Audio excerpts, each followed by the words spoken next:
Hi! In this video I'm going to show you the latest Flagset 1:6 scale figure, a Ukrainian 93rd Mechanized Brigade soldier. This is a rare subject matter featuring an interesting face skull and unique gear.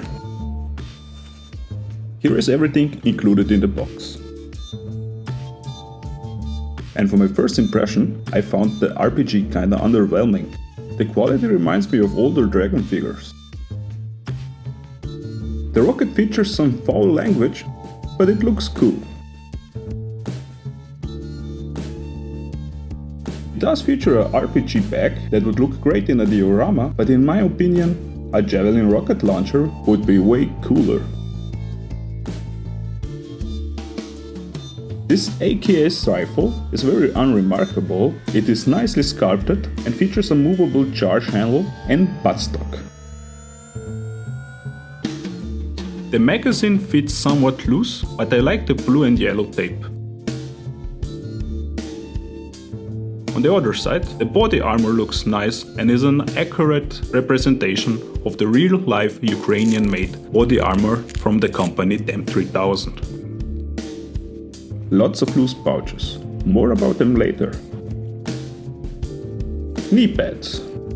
It does the job, but it shows that the quality of detail is kinda all over the place with Flagset. It comes with 2 grenade pouches, but only 1 hand grenade. At first I thought they forgot to include the little Ukrainian flag patches from the box art, but they are in fact a part of the blue and yellow tape accessory, and you get 2 of them. Now, the main reason to get this figure is 100% the unique uniform, and Flagset did an amazing job. The cut and quality of detail is great. The shoes are perfect. They even came perfectly fitted straight from the box.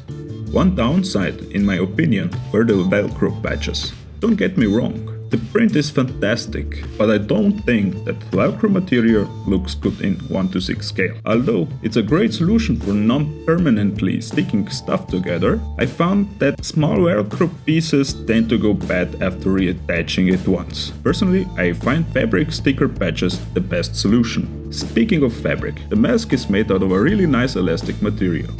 The hat is sculpted after President Zelensky.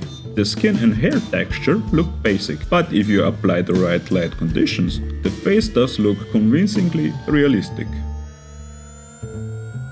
Unlike the face mask, the included beanie hat feels flimsy and doesn't look good on its own, but it fits perfectly under the helmet. This is how the figure looks assembled according to the box art. I assumed that the pouch placement was completely random because the grenade pouches just barely fitted, and the open dump pouch on the front just doesn't look good. While researching for this video, I stumbled upon this photo, where you can see the exact same setup being worn by none other than President Zelensky. The dump and multipurpose pouch look out of scale compared to the photo. The microphone should be attached to the vest. To better fit the RPG bag, the back is kept bare. Included sitting mat looks good, but again, the medical pouch here seems a bit large. I appreciate that the equipment here is authentic, and like the uniform, seemingly made just for this one figure, but I think we can improve. I moved some of the pouches, and in my opinion, it makes the figure's silhouette look way less awkward. By removing the inside foam, this pouch looks more in scale. Lovely Marlboro back detail. Also the flares fit nicely in the AK magazine pouch. The gloved fixed position hands are mostly fine. Bit too glossy, but they do nicely hold stuff. The same can't be said for the bare flexible hands. The sausage fingers don't look good, and the gloves don't improve much. Speaking of quality, unfortunately, because of the brittle plastic used, the quick buckle on the helmet strap broke. This can be mitigated by being careful, but in my case, the fabric helmet cover was glued in a way that prevented the chin strap being correctly positioned. A minor surgery was required. Fortunately, I had this old helmet harness from which I can cannibalize a new quick buckle, which fits perfectly with the original female part. For attaching the buckle to the helmet, I used a strap from the loose helmet harness, so that I would have one more point of adjustment. Sewing it on is the best permanent, non-permanent solution. Although the process is finicky, it holds well and can be easily removed if needed. Now, the chin strap is a bit too long. Some minor adjustment and fitting are required. The new quick buckle fits and works perfectly.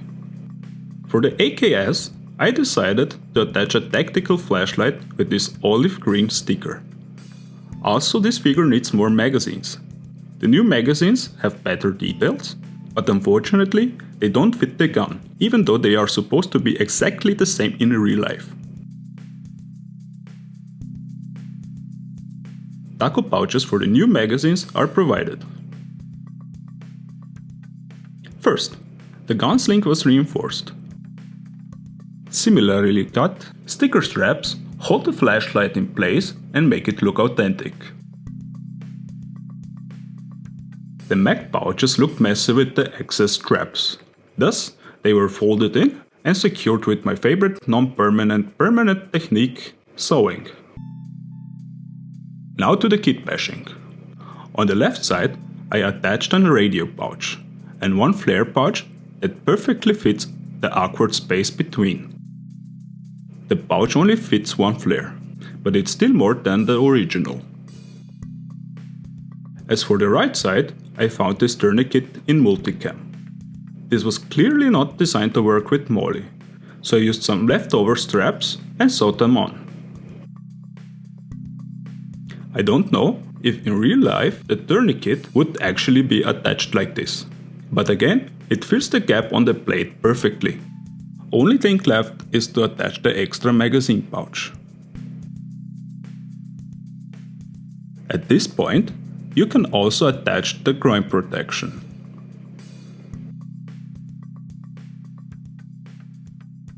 The plate carrier attaches to the figure as before.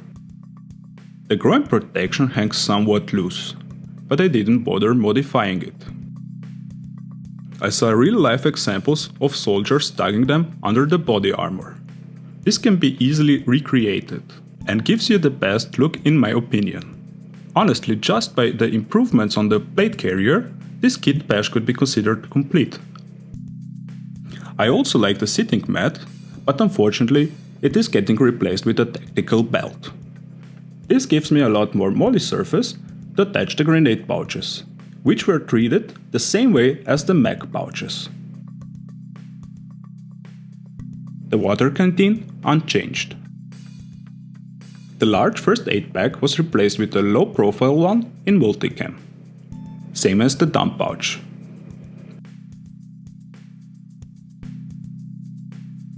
The spare hand works perfectly as a counterweight.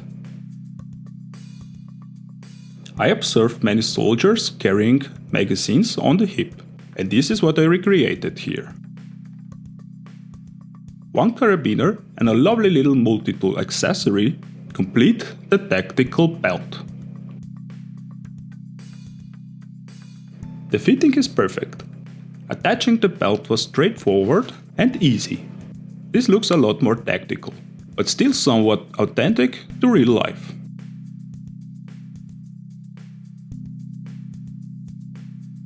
Not much to say about the knee pads, as they actually look like the real deal at a distance, but up close they look rough. Nevertheless, reinforcing them with the same olive green sticker gives it at least some detail. Another cool detail to add is protective eyewear. The included ones are fine. Even with the cover for the goggles on, the included options for displaying the head are great and don't need to be replaced. To finish this kit bash, I'm attaching the distinctive color tape. Still kinda annoying that they didn't include the fabric patch for the flag. But I must admit that the sticker doesn't look bad. Unlike the flag sticker, attaching the blue tape on the arms and legs was kinda tricky, as it sticks to itself but not to the fabric material. But once attached, this completes the figure. I hope you enjoyed my first video on this channel. Here is a photo montage of the completed figure. I am currently working on the next video, where I will be building and painting a scaled car model. So please share and subscribe so that you don't miss my next video. Thanks!